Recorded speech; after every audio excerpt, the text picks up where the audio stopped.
Question है, भारत के निम्नलिखित में से किस पड़ोसी देश का क्षेत्रफल सबसे कम है? ये चार ऑप्शन आपको दिए गए हैं। सबसे पहले देखिए, एक बार आप लोग प्रयास करिएगा, आपके पास 5 से 6 सेकंड का समय होगा। ये पेपर आपको करा रहे हैं 9 मई की शाम के शिफ्ट का, जो आपका लेवल 6 का एग्जाम संपन्न हुआ है। तो इसका सही ऑप्शन होगा भूटान। देखिए, भारत के पड़ोसी देशों में भूटान का क्षेत्रफल जो है वो सबसे कम है। कितना है? 38,394 वर्ग किलोमीटर जो क्षेत्रफल है, ये भूटान का क्षेत्रफल है। भूटान और नेपाल में शायद आपको कंफ्यूजन रहा हो, लेकिन नेपाल का काफी ज्यादा है। 1,47,181 वर्ग किलोमीटर नेपाल का क्षेत्रफल है। अगर हम भारत के पड़ोसी देशों में सबसे ज्यादा क्षेत्रफल की बात करेंगे तो सबसे ज्यादा क्षेत्रफल है चीन का। भारत के क्षेत्रफल का 3 गुना जो है वो चीन का क्षेत्रफल है। भारत का क्षेत्रफल भी आपके एग्जाम में पूछा जाता है, कितना क्षेत्रफल है? 32,87,263 वर्ग किलोमीटर। ठीक है, 32,87,263 वर्ग किलोमीटर जो क्षेत्रफल है वो भारत का है। भारत से 3 गुना जो है वो चीन का है। अगर हम विश्व की बात करेंगे तो विश्व में भी आप लोग याद रखिएगा, रूस, कनाडा, चीन, अमेरिका, ब्राजील, ऑस्ट्रेलिया, भारत। तो भारत 7वें नंबर पर आता है। और सबसे ज्यादा विश्व की बात करेंगे, विश्व में सबसे ज्यादा 21 में नेताजी सुभाष राष्ट्रीय संस्थान में national federation cup senior athletics championship में पुरुषों की 3000 मीटर स्टेपल चेज कितने समय में जीती थी? ये 4 ऑप्शन दिए गए और चारों ऑप्शन में आप देख रहे होंगे कि 8 मिनट 8 मिनट 8 मिनट चारों ऑप्शन में कॉमन दिए गए हैं, सिर्फ सेकंड में अंतर किया गया। तो ये अविनाश सांवले कौन है? ये अविनाश सांवले महाराष्ट्र के खिलाड़ी हैं जो स्टेपल चेज करते हैं, दौड़ते हैं। स्टेपल चेज क्या होती है? जैसे कि दौड़ होती है और बीच बीच में आपको बाधाएं मिलती हैं, बैरिकेटिंग मिलती है, उसको पार करना होता है, कहीं पर पानी मिलता है। इस प्रकार से ढेर सारी बहुत सी बाधाएं रास्ते में आती हैं, उसको दौड़ करके पार करना होता है। अविनाश सांवले जो थे ओलंपिक्स के लिए क्वालिफाई भी हुए थे। और नेताजी सुभाष राष्ट्रीय संस्थान में जो ये एथलेटिक्स चैंपियनशिप हुई थी उसमें इन्होंने 8 मिनट 20.20 सेकंड में ये प्रतियोगिता को जीती थी। तो सही ऑप्शन कौन सा ऑप्शन होगा? पहला वाला ऑप्शन जो होगा वो सही ऑप्शन होगा। तीसरा क्वेश्चन है, एकाधिकार तथा प्रतिबंधात्मक व्यवहार अधिनियम MRTP निम्नलिखित में से किस वर्ष प्रभावी हुआ? ये 4 ऑप्शन दिए गए हैं। इसमें जितने भी क्वेश्चन रखे गए काफी अच्छे लेवल के क्वेश्चन है। ऐसे बहुत ढेर सारे क्वेश्चन आपको मिलेंगे जो आप पहली बार पढ़ने जा रहे होंगे। यहाँ पर देखिए, एकाधिकार अधिनियम कब लाया गया था? 1970, 1 जून 1970 को लाया गया था। चतुर्थ पंचवर्षीय योजना के दौरान लाया गया था। अब ये एकाधिकार अधिनियम क्या होता है? जैसे कोई कंपनी होती है, किसी वस्तु का निर्माण करते करते एक अपनी उच्च अवस्था में पहुंच जाती है। जब कंपनी उच्च अवस्था में पहुंच जाती है तो वो प्रतिस्पर्धा को खत्म कर देती है और बाजार में एकाधिकार स्थापित कर लेती है। तो वो बाजार को नियंत्रित करना स्टार्ट कर देती है। वो रेट को घटा सकती है, बढ़ा सकती है। तो बाजार को नियंत्रित करना अर्थव्यवस्था के प्रतिकूल माना जाता है, इसलिए ये MRTP अधिनियम लाया गया था। चौथा क्वेश्चन है, पर्यटन को बढ़ावा देने के लिए बनाया गया कृत्रिम द्वीप है पाम जुमेराह निम्नलिखित में से किस देश की परियोजना है? ये 4 ऑप्शन आपको दिए गए। आपने देखा जरूर होगा पाम जुमेराह को, लेकिन आप नाम इसका नहीं सुने होंगे। पाम जुमेराह आप देखे होंगे जब भी आप कहीं पर टीवी में देखते होंगे, UAE में दुबई देखते होंगे, तो दुबई में आपको ताड़ के पेड़ जैसा आकृति दिखती होगी। ये एक प्रकार का कृत्रिम द्वीप बनाया गया है जिसका नाम रखा गया है पाम जुमेराह। ठीक है, तो पर्यटन को बढ़ावा देने के लिए इसे 2001 में बनाना स्टार्ट किया गया था। 20 सालों तक लगातार इसे बनाया गया। तो 20 सालों से योजना चल रही है पाम जुमेराह को विकसित करने की, जो कि एक कृत्रिम द्वीप है पर्यटन को बढ़ावा देने के लिए। 5वां क्वेश्चन है, किस पूर्व एथलीट को BBC ने Indian sport women of the year 2021 में लाइफ टाइम अचीवमेंट अवार्ड से सम्मानित किया है? ये 4 ऑप्शन दिए गए। ये क्वेश्चन मैंने आपको करंट अफेयर की सीरीज में कराया भी था। अंजू बॉबी जॉर्ज ये क्या थी? पूर्व लॉन्ग जंपर थी जिन्हें लाइफ टाइम अचीवमेंट अवार्ड मिला है BBC का। BBC का फुल फॉर्म होता है ब्रिटिश ब्रॉडकास्टिंग कारपोरेशन, जो ये अवार्ड देती है। अगर हम बात करें Indian sport women of the year 2021 किसे मिला है? तो मीराबाई चानू को मिला है। ठीक है, इन्हें जो मिला है अंजू बॉबी जॉर्ज को, वो लाइफ टाइम अचीवमेंट अवार्ड मिला है इस श्रेणी का। अगर sport women of the year बात करेगा तो मीराबाई चानू को सही कीजिएगा। दोनों में आप लोग अंतर समझने का प्रयास कीजिएगा। इसका सही ऑप्शन होगा पहला वाला। 6वां क्वेश्चन है, कल्लड़ की रजत रंगनी में कहां पर के शासन वाले राजाओं के इतिहास का वर्णन किया गया है? वो भी संस्कृत में किया गया है। संस्कृत में जो रचना की गई है इसे सबसे प्रामाणिक रचना मानी जाती है, क्योंकि इसमें जो वर्णन किया गया है वो बहुत बढ़ा चढ़ाकर नहीं किया गया, ठीक है, इसलिए प्रामाणिक रचना मानी जाती है। कल्लड़ की रजतंकिनी जो कि कश्मीर के इतिहास के बारे में बताती है, ये संस्कृत ग्रंथ है और इसकी रचना हुई थी 1148 से लेकर के 1150 के आसपास, ठीक है। तो रजतंकिनी में कश्मीर के इतिहास के बारे में वर्णन किया गया है। 7वां क्वेश्चन है, नीचे जो आपको खाद्य पदार्थों की सूची दी गई है इसमें विटामिन सी से संबद्ध स्रोत आपको बताने हैं कि विटामिन सी किसमें से आपको मिलेगा। इसका सही ऑप्शन होगा साइट्रिक फल, जो कि खट्टे फल होते हैं उन्हें विटामिन सी होता है, जैसे कि नींबू हो गया, संतरा हो गया, मिर्च हो गया, आंवला हो गया, अंगूर हो गया, इन सभी में साइट्रिक एसिड होता है, तो ये साइट्रिक फल कहलाते हैं जिसमें विटामिन सी मिलता है। विटामिन सी का नाम होता है स्कार्बिक एसिड, ठीक है। इसकी खोज किसने की थी? होल्कर ने खोज की थी, नाम याद कर लीजिएगा, होल्कर ने इसकी खोज की थी विटामिन सी की। अगर विटामिन की बात करेंगे तो विटामिन की खोज 1911 में फंक ने की थी। विटामिन की खोज फंक ने की थी 1911 में। विटामिन ए की खोज किसने की थी? ए और बी की खोज मैकलम ने की थी, सी की खोज होल्कट ने की थी और डी की खोज हॉपकिंस ने की थी। ये सब चीजें आपको याद करके चलनी है। 8वां क्वेश्चन है, संस्कृति मंत्रालय द्वारा फरवरी 2021 में पश्चिम बंगाल में एक भारत श्रेष्ठ भारत के लक्ष्य को प्राप्त करने के लिए एक प्रमुख महोत्सव का आयोजन किया गया। इस उत्सव का नाम आपको बताना है। इस उत्सव का नाम है राष्ट्रीय संस्कृति महोत्सव। राष्ट्रीय संस्कृति मंत्रालय द्वारा राष्ट्रीय संस्कृति महोत्सव जो है ये बंगाल में मनाया गया फरवरी 2021 में, ठीक है। तो नाम तो सिंपल है, संस्कृति मंत्रालय ने राष्ट्रीय संस्कृति मंत्रालय को महोत्सव को मनाया फरवरी 2021 में पश्चिम बंगाल में। 9वां क्वेश्चन है, जून 2021 में तेलंगाना सरकार ने मेडिसिन फ्रॉम दी स्काई परियोजना को विकसित करने के लिए ई कॉमर्स फर्म या फिर ई कॉमर्स किस कंपनी के साथ साझेदारी की? मेडिसिन फ्रॉम दी स्काई मतलब जो दवाइयां हैं ये आपको स्काई से मिलेंगी, मतलब ड्रोन के माध्यम से मिलेंगी। नागरिक उड्डयन मंत्री ज्योतिरादित्य सिंधिया ने इस योजना को स्टार्ट किया था तेलंगाना में किसकी साझेदारी के साथ में? Flipkart internet provided limited company के साथ में साझेदारी करके तेलंगाना सरकार के द्वारा ये योजना को स्टार्ट किया गया। तो ड्रोन के माध्यम से दवाइयां जो हैं आपके पास पहुंचाई जाएंगी, इसमें फ्लिपकार्ट सहायता करेगा। तो सही ऑप्शन होगा लास्ट वाला ऑप्शन। 10वां क्वेश्चन है, अटल सुरंग दुनिया की सबसे लंबी राजमार्ग सुरंग है। ये मनाली को किससे जोड़ती है? ये 4 ऑप्शन आपको दिए गए हैं। मनाली को किससे जोड़ती है? देखिए, अटल सुरंग का पहले नाम था रोहतांग सुरंग। ये नाम याद रखिएगा, एग्जाम में पूछ लेगा आपसे कि रोहतांग सुरंग का नाम चेंज करके अब क्या कर दिया गया है, तो अटल सुरंग कर दिया गया है। ये मनाली को लेह से जोड़ती है, लेह को लाहौल स्पीति भी कहते हैं। तो सही ऑप्शन होगा दूसरा वाला। इसका किलोमीटर भी याद रखिएगा, कितने किलोमीटर की है? 9.02 किलोमीटर की है। घोड़े की नाल की आकृति की है, ठीक है, रोहतांग सुरंग, जिसका नाम चेंज करके अटल सुरंग कर दिया गया है। 10,000 फीट से अधिक ऊंचाई में स्थित विश्व की सबसे लंबी राजमार्ग सुरंग है, जो कि मनाली को लेह से जोड़ती है। मनाली पड़ता है हिमाचल प्रदेश में और लेह पड़ता है लद्दाख में। तो हिमाचल प्रदेश को लद्दाख से जोड़ती है, एग्जैक्ट पूछेगा तो मनाली को लेह से जोड़ती है या फिर लाहौल स्पीति से जोड़ती है। 11वां क्वेश्चन है, संयुक्त राष्ट्र विकास कार्यक्रम UNDP द्वारा तैयार मानव विकास सूचकांक रिपोर्ट 2020 में पहले स्थान पर कौन देश रहा है? ये 4 ऑप्शन दिए गए। 1990 में पाकिस्तानी अर्थशास्त्री महबूबुल हक ने मानव विकास सूचकांक की खोज की थी, ठीक है। तो कौन सा देश 2020 रिपोर्ट में पहले स्थान पर रहा है? तो नॉर्वे देश रहा है, ठीक है। 189 देशों में नॉर्वे प्रथम स्थान पर रहा है। अगर भारत की रैंक की बात करेंगे तो भारत की रैंक 131 है मानव विकास सूचकांक रिपोर्ट 2020 में। नॉर्वे के बाद अगर हम देशों की बात करेंगे, नॉर्वे के बाद आयरलैंड का नंबर आता है, फिर स्विट्जरलैंड, हांगकांग, आइसलैंड। तो इस प्रकार अगर क्रम आप याद रखना चाहते हैं तो क्रम भी आप लोग याद कर सकते हैं।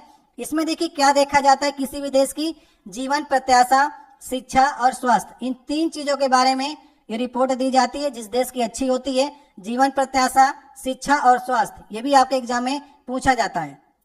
12वां क्वेश्चन है, वे भारतीय तबला उस्ताद आपको बताने हैं जो संगीतकार भी रहे, ताल वादक भी रहे, संगीतकार, 2 बार लिख दिया, संगीतकार और फिल्म अभिनेता निम्नलिखित में से वो कौन है जिन्हें 1988 में पद्मश्री मिला और 2002 में पद्म भूषण सम्मान मिला? ये 4 ऑप्शन दिए गए और आपको बता दी कि चारों ऑप्शन में आपको तबला वादक नजर आएंगे। अनिंदो भी तबला बजाते हैं, अल्लाह रखा, जाकिर हुसैन, पंडित कुमार बोस, ये सारे तबला वादक हैं।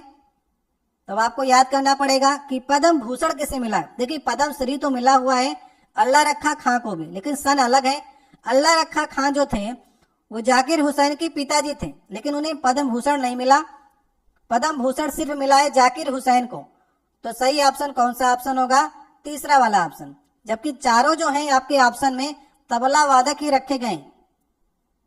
पद्मश्री अवार्ड जो है अनिंदो चटर्जी ने अभी हाल ही में लौटार भी दिया है। पद्मश्री ने मिल रहा था तो लौटार दिया है। अल्लाह रखा खां को पद्मश्री मिला हुआ है, लेकिन पद्म भूषण नहीं मिला। जाकिर हुसैन को 2002 में पद्म भूषण मिला है। 13 नंबर क्वेश्चन है, भारत के संविधान निर्माताओं द्वारा सरकार के संसदीय स्वरूप को अपनाने की प्रेरणा कहां से ली गई थी? जो संसदीय स्वरूप है ये कहां से लिया गया है? किस देश के संविधान से हमने लिया है? तो ब्रिटेन के संविधान से संसद के स्वरूप को हमने अपने संविधान में शामिल किया। संयुक्त राज्य अमेरिका से क्या क्या लिया है? मौलिक अधिकार लिया है, न्यायिक जो प्रणाली है उसको लिए, राष्ट्रपति लिया, उपराष्ट्रपति, ऐसे नियमों को हमने संयुक्त राष्ट्र अमेरिका से लिया। जापान से क्या लिया है? विधि द्वारा स्थापित जो प्रक्रिया है वो हमने जापान से ली है। स्विट्जरलैंड से मुझे लगता है हमारे देश ने कुछ नहीं लिया है। तो ब्रिटेन से संसदीय स्वरूप लिया है। चौथा वाला ऑप्शन जो होगा वो सही ऑप्शन होगा। 14 नंबर क्वेश्चन है, निम्नलिखित में से कौन सा मानक इंटरनेट प्रोटोकॉल है जिसका उपयोग इंटरनेट से जुड़े किसी एक कंप्यूटर से दूसरे कंप्यूटर में फाइलों को स्थानांतरित करने के लिए किया जाता है? ये 4 ऑप्शन दिए गए। कंप्यूटर से क्वेश्चन पूछे गए हैं, लेकिन अच्छे लेवल के क्वेश्चन पूछे गए हैं। इसका सही ऑप्शन होगा FTP। FTP का फुल फॉर्म होता है फाइल ट्रांसफर प्रोटोकॉल। जैसा कि नाम से आपको मालूम चला होगा, फाइल को ट्रांसफर किया जाता है एक कंप्यूटर से दूसरे कंप्यूटर में, तो FTP का प्रयोग करते हैं, फाइल ट्रांसफर प्रोटोकॉल का प्रयोग करते हैं। 15 नंबर क्वेश्चन है, निम्नलिखित में से कौन सी नदी भारत के पड़ोसी देश नेपाल से निकलती है?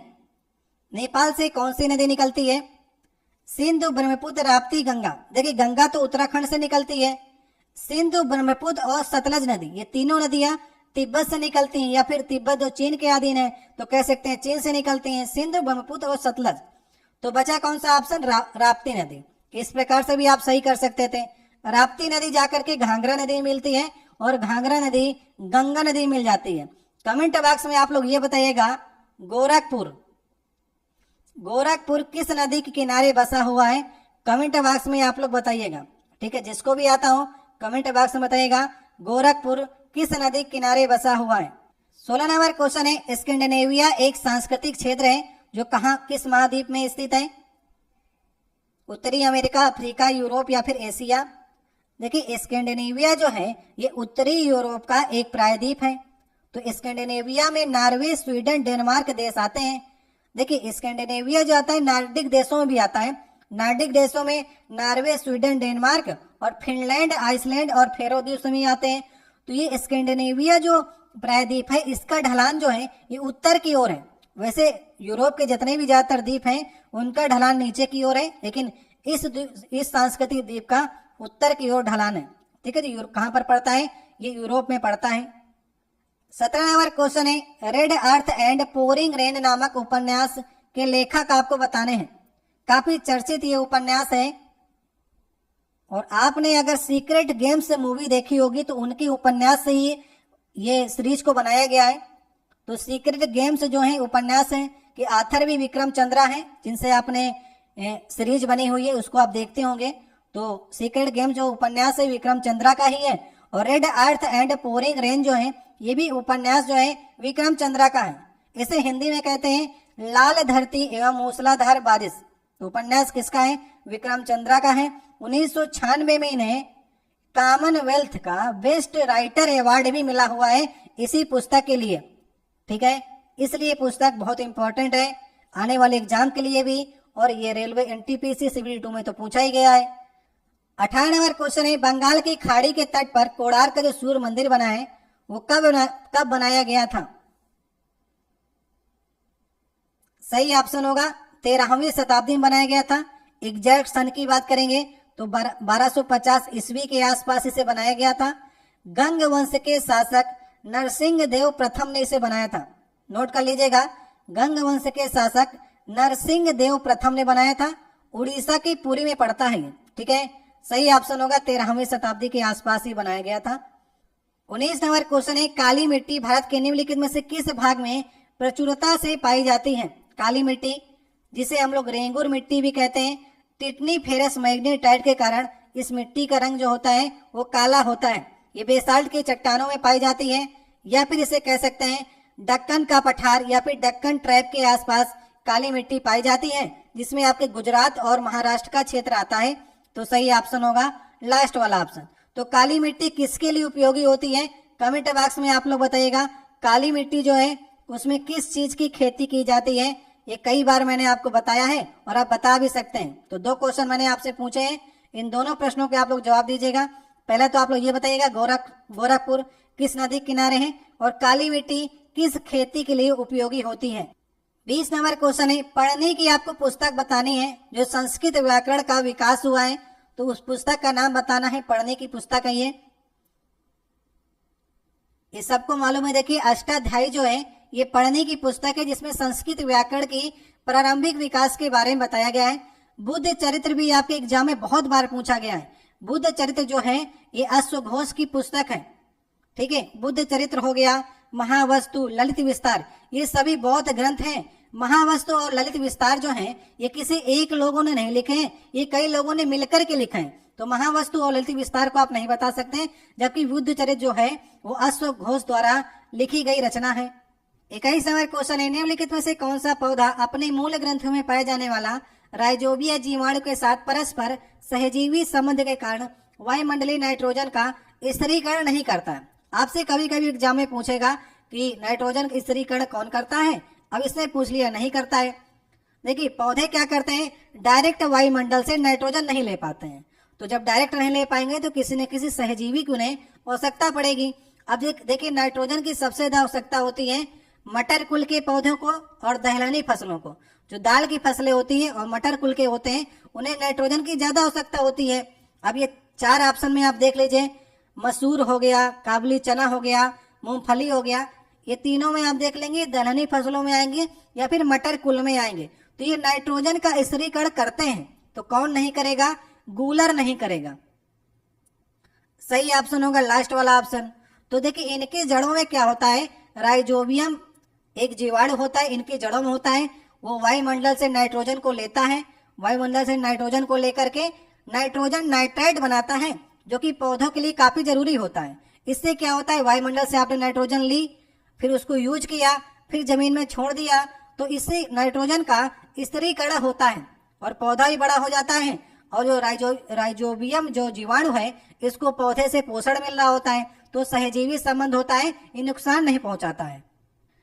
22 नंबर क्वेश्चन है, किसी निश्चित समय अवधि में लिंग और आयु के आधार पर जनसंख्या के विभाजन को दर्शाने वाला आरेख क्या कहलाता है? ये सारे नए क्वेश्चन है, करने का प्रयास करिए आने वाले एग्जामों के लिए आप। तो लिंग और आयु का आधार जो है, अगर आप जनसंख्या देखेंगे जनसंख्या के आंकड़ों पर, तो जहां पर लिंग और आयु की बात करेगा वहां पर जनसंख्या पिरामिड बनाने का प्रयास करता है। ये पिरामिड कैसा होता है, त्रिकोणीय प्रदर्शन करता है। जनगणना के समय में खास करके लिंग और आयु में भेद करने के लिए इसको प्रकाशित किया जाता है। इसकी खोज किसने की थी? WM थॉमसन ने इसकी खोज की थी और आर्थर, दोनों का नाम आता है, आर्थर लेविस WM थॉमसन, ये दोनों ने इसका प्रतिपादन किया था जनसंख्या पिरामिड का। ठीक है, तो लिंग और आयु के आधार पर जनसंख्या का विभाजन किया जाता है जनसंख्या पिरामिड के द्वारा। 23 नंबर क्वेश्चन है, ऋग्वेद में देखिए 1028 सूक्ति हैं का संग्रह है और इसे कितने मंडल में विभाजित किया गया है? बताइए, ऋग्वेद में 1028 सूक्ति हैं तो मंडल कितने हैं? मंडल देखिए 10 मंडल है इसमें। अगर ऋचाएं की बात करेगा तो 10,462 जो हैं वो ऋचाएं हैं। सूक्ति 1088 हैं, 10,462 ऋचाएं हैं, 10 मंडल हैं और इसे सबसे प्राचीन वेद माना जाता है।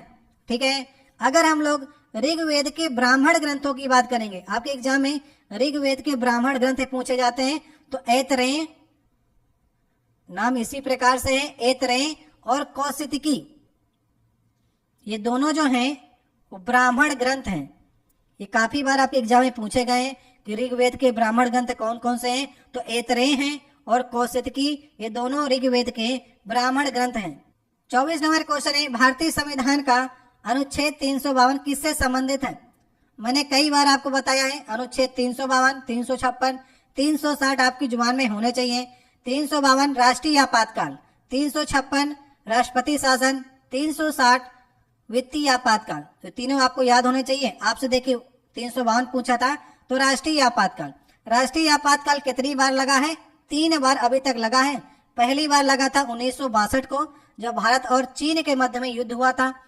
दूसरी बार आपको कंफ्यूजन नहीं होना चाहिए, दूसरी बार 1965 में नहीं लगा, जब भारत पाकिस्तान के साथ में युद्ध हुआ था, क्योंकि 1962 वाला ही 1965 तक लगा था। दूसरी बार हुआ 1971 में, जब भारत और पाकिस्तान के मध्य में युद्ध हुआ बांग्लादेश को लेकर के। तीसरी बार लगा 1975 को। अब देखिए 3 कारणों से ये लगता है, युद्ध, बाह्य आक्रमण, सशस्त्र विद्रोह। युद्ध देखिए, मान लीजिए आपका देश युद्ध में सम्मिलित नहीं है, अन्य देश में वर्ल्ड वॉर 3 हो गया, तो सभी देश लड़ रहे हैं, बाद में आपको लड़ना पड़ा, तो वो युद्ध में शामिल होता है।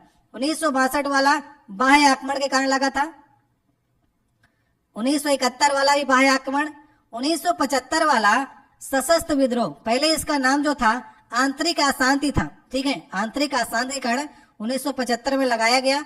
लेकिन फिर 44वां संविधान संशोधन 1978 आया, जिसमें आंतरिक अशांति नामक शब्द को काट करके उसकी जगह पर सशस्त्र विद्रोह शामिल किया गया।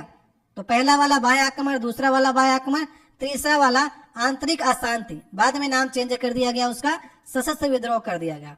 तो इस समय देखिए जब राष्ट्रीय आपातकाल लगता है तो 2 आर्टिकल आपके वो निलंबित नहीं होते हैं, बाकी सभी आपके जितने भी मूल अधिकार हैं उनके आर्टिकल निलंबित हो जाते हैं। आर्टिकल 20 और 21, आर्टिकल 20 और 21 जो है ये निलंबित नहीं होते हैं, बाकी जितने आपके मूल अधिकार हैं वे सारे निलंबित हो जाते हैं। ये सारी बातें आपको याद करके चलनी है। 25 नंबर क्वेश्चन है, सांची के स्तूप में निम्नलिखित में से कौन सा प्रतीक चिन्ह सारनाथ में बुद्ध द्वारा दिए गए प्रथम उपदेश को वर्णित करता है? सांची का स्तूप कहाँ पर है? सबसे पहले आपको मालूम होना चाहिए, मध्य प्रदेश के रायसेन जिले में सांची नगर में स्थित है। इसे किसने बनवाया था? इसे अशोक ने बनवाया था, याद रहेगा, इसे अशोक ने बनवाया था। तो यहाँ पर जो क्वेश्चन आपसे पूछा गया, सांची के स्तूप में निम्नलिखित में से कौन सा प्रतीक चिन्ह है जो बुद्ध के प्रथम उपदेश को वर्णित करता है? जो सांची के स्तूप में चक्र बना है ना, वो बुद्ध के प्रथम उपदेश को वर्णित करता है। आप लोग बता सकते हैं, आपके पास जो नोटें आप यूज करते हैं उसमें किस नोट में सांची का स्तूप बना है? ये सारी चीजें आपको याद होनी चाहिए। ऑप्शन में आपको दे रहा हूं, 100 की नोट, 200 की नोट, 500 की नोट और 2000 की नोट। आप लोग बताइएगा किस नोट के पीछे सांची का स्तूप बना है? कमेंट बॉक्स में आप लोग बताने का प्रयास कीजिएगा। अगर आप लोग मन से जीएस की तैयारी करते हैं तो आपको मालूम होगा।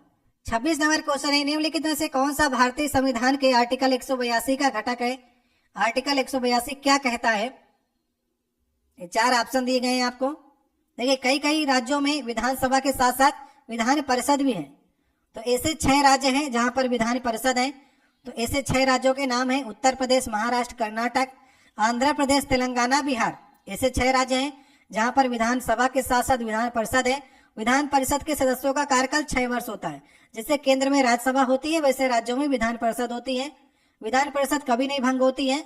तो विधान परिषद का गठन जब होता है तो उसके साथ साथ उसके 2 जो सदस्य हैं, सभापति और उप सभापति, उसको चुन लिया जाए उन्हीं सदस्यों में से, ठीक है।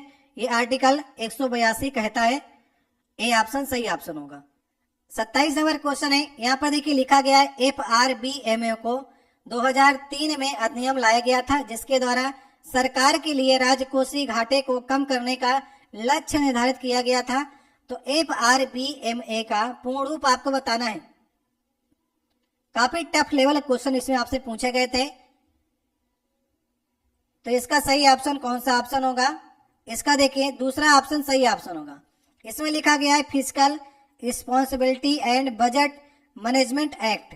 ठीक है, अब ये एक्ट क्या कहता है? इस एक्ट में चर्चा की गई है राजकोषीय घाटे की, मतलब कि फिजिकल डेफिसिट के बारे में चर्चा की गई थी कि राज्य का खर्च ज्यादा है और आय कम है, तो सरकारी राजस्व और सरकारी व्यय के बीच में संतुलन को कैसे स्थापित किया जाए, इसके लिए लक्ष्य निर्धारित किए गए थे और ये अधिनियम को लाया गया था। दूसरा ऑप्शन सही ऑप्शन होगा। 28 नंबर क्वेश्चन है, हेपेटाइटिस ए में कहां पर सूजन आती है जो हल्के से गंभीर बीमारी में बन जाती है? तो हेपेटाइटिस कहां पर होता है? देखिए हेपेटाइटिस यहाँ पर ए कर दिया, A B C D E 5 प्रकार की होती है, जिसमें से बी और सी जो होती हैं वो ज्यादा खतरनाक होती है। तो इसे कहते हैं यकृत। यकृत का कैंसर भी कहते हैं हेपेटाइटिस को। तो यकृत में सूजन आ जाती है, लीवर जिसे कहते हैं। ठीक है, जो लोग शराब ज्यादा पीते हैं ना, तो उनका लीवर खराब हो जाता है और उसमें हेपेटाइटिस हो जाता है। ठीक है, तो हेपेटाइटिस के टीके भी लगते हैं। तो ये कहां पर की बीमारी है? यकृत की बीमारी, इसमें यकृत में सूजन आ जाती है। यकृत कैंसर भी इसके कारण से होता है। 29 नंबर क्वेश्चन है, प्रादिष्ट मुद्रा या फिएट मनी किसे कहते हैं? यह क्या होती है? प्रादिष्ट मुद्रा। ये 4 ऑप्शन दिए गए हैं आपको। सही ऑप्शन होगा जिसका कोई आंतरिक मूल्य नहीं होता है उसे फिएट मनी या प्रादिष्ट मुद्रा कहते हैं, जिसको किसी न किसी वचन द्वारा चलाया जाता है। जैसे कि आप इस समय कागज की मुद्रा का उपयोग कर रहे हैं, तो कागज की मुद्रा का कोई आंतरिक मूल्य नहीं है, उसमें जो 500 लिखा गया है और गवर्नर आपको कहता है कि मैं आपको 500 रुपए देने का वचन देता हूं, उसका वचन ही है आपको 500 रुपए देता है, वरना उसका कोई आंतरिक मूल्य नहीं है। आप उसे, जैसे कि 2016 में नोटबंदी हुई, 2016 में नोटबंदी हुई तो वचन को वापस ले लिया कि हम वचन नहीं देते हैं कि ये नोट है आपको 500 रुपए के बराबर होंगी, तो इसका कोई आंतरिक मूल्य नहीं है, अब वो 500 के नहीं चलेंगी। तो प्रादिष्ट मुद्रा ऐसी मुद्रा होती है जिसे लीगल मुद्रा बना दिया जाता है किसी न किसी अधिनियम द्वारा। जैसे कागज की नोट है, इसे आपने लीगल मुद्रा मान लिया है, तो इसका कोई आंतरिक मूल्य नहीं है। सही ऑप्शन होगा दूसरा ऑप्शन। 30 नंबर क्वेश्चन है, भारत के राष्ट्रीय ऑर्केस्ट्रा का संस्थापक किसे माना जाता है? देखिए ऑर्केस्ट्रा एक वाद्य यंत्र होता है, जैसे सितार होता है वैसे ऑर्केस्ट्रा होता है, जो कि तार हवा के टक्कर से बजता है। तो राष्ट्रीय ऑर्केस्ट्रा के संस्थापक माने जाते हैं रविशंकर को माना जाता है। ये सितार वादक थे। 1999 में इन्हें भारत रत्न अवार्ड भी मिला है। तो राष्ट्रीय ऑर्केस्ट्रा के जनक माने जाते हैं रविशंकर। कौन से वादक थे? सितार वादक थे। 31 नंबर क्वेश्चन है, जनवरी 2022 के प्राप्त जानकारी के अनुसार आपको बताना है कि भारत के मुख्य न्यायाधीश कौन है। अब आप यहाँ पर देख सकते हैं जनवरी 2022 तक की ही अप्रोक्स आपकी करंट अफेयर पूछी गई है। तो 2021 की ज्यादा करंट अफेयर पूछी जा रही है रेलवे एमटीपीसी CBD 2 के पेपर में। यही सब आपको देख करके चलना है पेपर में। हमने आपको जो करंट अफेयर कराई थी वो फरवरी 2022, जनवरी से लेकर के फरवरी 2022 तक कराई थी। उसमें 200 क्वेश्चन तक कराए थे, उसके बाद आपका एग्जाम लग गया था, उससे काफी क्वेश्चन आपके एग्जाम में बने। तो आपसे मुख्य न्यायाधीश पूछा है तो NV रमणा, शॉर्ट फॉर्म में आप याद किए थे ना, NV रमणा, नुथुलपति वेंकट रमना इनका पूरा नाम है। 48 नंबर की ये जज थे जनवरी 2022 के आंकड़े के अनुसार। 32 नंबर क्वेश्चन है, मेमोरी के संबंध में USB का पूर्ण रूप आपको बताना है। तो USB का पूर्ण रूप क्या है इसमें से देखिए आप, ये कंप्यूटर के शॉर्ट फॉर्म से आया है, यूनिवर्सल सीरियल बस। ठीक है, तो ध्यान देना है कि कहां पर यूनिक का प्रयोग करना है, कहां पर यूनिवर्सल का। कई लोग यूनिक को सही करके चले आते हैं, तो पूरा फुल फॉर्म है इसका यूनिवर्सल सीरियल बस। ठीक है, कंफ्यूज आपको एग्जाम में कराएगा, सर्विस दे देगा, यूनिवर्सल की जगह में यूनिक दे देता है। जब तक आप पूरी तरह से स्पष्ट नहीं होंगे आप इसको गलत करके आ सकते हैं, इसलिए जो भी पढ़िए बिल्कुल स्पष्ट पढ़िए। 33 नंबर क्वेश्चन है, गांधी इरविन समझौता कब हुआ था? ये क्वेश्चन बहुत बार आपके एग्जाम में पूछा गया, तो इसकी डेट एग्जैक्ट भी आपसे पूछता है। 4 मार्च 1931 को गांधी इरविन समझौता हुआ था। इसके बाद गांधी जी ने सविनय अवज्ञा आंदोलन को स्थगित कर दिया। देखिए 3 गोलमेज सम्मेलन हुए, पहला 1930 में, दूसरा 1931 में, तीसरा 1932 में। तो किस गोलमेज सम्मेलन में गांधी जी प्रतिभाग लिए थे? 1931 वाले में। गांधी इरविन समझौते के बाद गांधी जी ने द्वितीय गोलमेज सम्मेलन में भाग लिया। ठीक है, 3 हुए थे, द्वितीय वाले में भाग लिया था, बहुत बार आपके एग्जाम में पूछा गया है। 34 नंबर क्वेश्चन है, अर्जित कुल राजस्व और कुल लागत का क्या किसी फर्म का लाभ होता है। ठीक है, यहाँ पर आपको रिक्त स्थान की पूर्ति करनी है। जैसे कोई कंपनी है आपकी, आप बिस्कुट मान लीजिए बना रहे हैं, तो आपने बिस्कुट बनाया, बाजार में बेचा, आपको जो पैसा आया, अब जो पैसा आया आपने जितना लगाया बिस्कुट बनाने में उसको घटा देंगे तो आपको प्राप्त होगा लाभ। किसी कंपनी को वो लाभ प्राप्त होता है, तो अंतर को कहते हैं। आपने जो मार्केट में आपको पैसा मिला बिस्कुट बेचने के बाद, उसके बाद आपने अपनी लागत को घटाया, कितनी आपने लागत लगा करके इसको बनाया, तो आपको मालूम चलेगा उसके अंतर से कि आपको कंपनी को लाभ कितना हो रहा है। ठीक है, मैंने एग्जाम्पल के थ्रू आपको बताने का प्रयास किया है। इससे आप समझ सकते हैं कि राजस्व से कुल लागत को घटा दिया जाए तो किसी फर्म का, किसी कंपनी का लाभ आप मालूम कर सकते हैं। 35 नंबर क्वेश्चन है, 26 जुलाई 2021 को भारत सरकार ने राष्ट्रीय अनुसंधान फाउंडेशन NRF के लिए 5 वर्ष की अवधि के लिए कितनी राशि का अनुदान देने की योजना बनाई है। देखिए, बजट में प्रावधान किया गया था कितने करोड़ का, 50,000 करोड़ का। NRF मतलब राष्ट्रीय अनुसंधान फाउंडेशन को 50,000 करोड़ का अनुदान दिया जाएगा, ये बजट में प्रावधान किया गया। तो ये फाउंडेशन में क्या करेगी, यह फाउंडेशन इतना रुपए का पारिस्थितिकी तंत्र को बढ़ावा देने के लिए इस फाउंडेशन को अनुदान दिया जा रहा है, पारिस्थितिकी तंत्र को बढ़ावा देने के लिए। 36 नंबर क्वेश्चन है, हेमिस गोम्पा उत्सव जो है किस गुरु की जयंती के उपलक्ष्य में मनाया जाता है। सबसे पहले मालूम होना चाहिए कि हेमिस गोम्पा जो उत्सव है ये कहाँ पर होता है, तो ये लद्दाख में होता है। लद्दाख में एक बौद्ध गुरु थे जिनका नाम है गुरु पद्म संभव। गुरु पद्म संभव की जयंती के अवसर पर हेमिस गोम्पा उत्सव होता है। याद रखिएगा, लद्दाख में बौद्ध समुदाय के द्वारा ये उत्सव मनाया जाता है। सही ऑप्शन होगा पहला वाला ऑप्शन। 37 नंबर क्वेश्चन है, निम्नलिखित में से किस नदी को चीन में तिब्बती क्षेत्र में यारलुंग सांगपो के नाम से जाना जाता है। कहीं कहीं पर आपको सांगपो लिखा मिलेगा या फिर सांपू भी लिखा मिल सकता है। तो तिब्बत में ब्रह्मपुत्र नदी को कहते हैं। सही ऑप्शन कौन सा होगा, तीसरा वाला ऑप्शन। जब ब्रह्मपुत्र नदी जो है तिब्बत से निकल करके अरुणाचल प्रदेश पहुंचती है तो अरुणाचल प्रदेश में इसे दिहांग कहा जाता है। जब अरुणाचल प्रदेश से असम में पहुंचती है तो असम में इसको ब्रह्मपुत्र नाम से जाना जाता है। जब असम से होते हुए बांग्लादेश निकल जाती है तो बांग्लादेश में इसे जमुना नाम से जाना जाता है। तो इसके 4 नाम है, ब्रह्मपुत्र, सांगपो, जमुना और दिहांग। ये सारे नाम आपको याद रखने, कहाँ कहाँ पर इसके नाम जाने पर पड़ जाते हैं। 38 नंबर क्वेश्चन है, निम्नलिखित में से किस भू सर्वेक्षण उपग्रह को नासा और इसरो द्वारा संयुक्त रूप से प्रक्षेपित किया गया। देखिए, नासा कहाँ कंपनी है, अमेरिका की, इसरो भारत की है। तो दोनों ने मिलकर के एक उपग्रह बनाया है जिसका नाम आपको बताना है। इसका नाम देखिए निसार है। निसार को इंग्लिश में फुल फॉर्म की बात करेंगे तो NI, N से देखिए नासा हो जाएगा, I से इसरो हो जाएगा, S मतलब सिंथेटिक, A मतलब अपर्चर, R मतलब राडार। मतलब कि नासा इसरो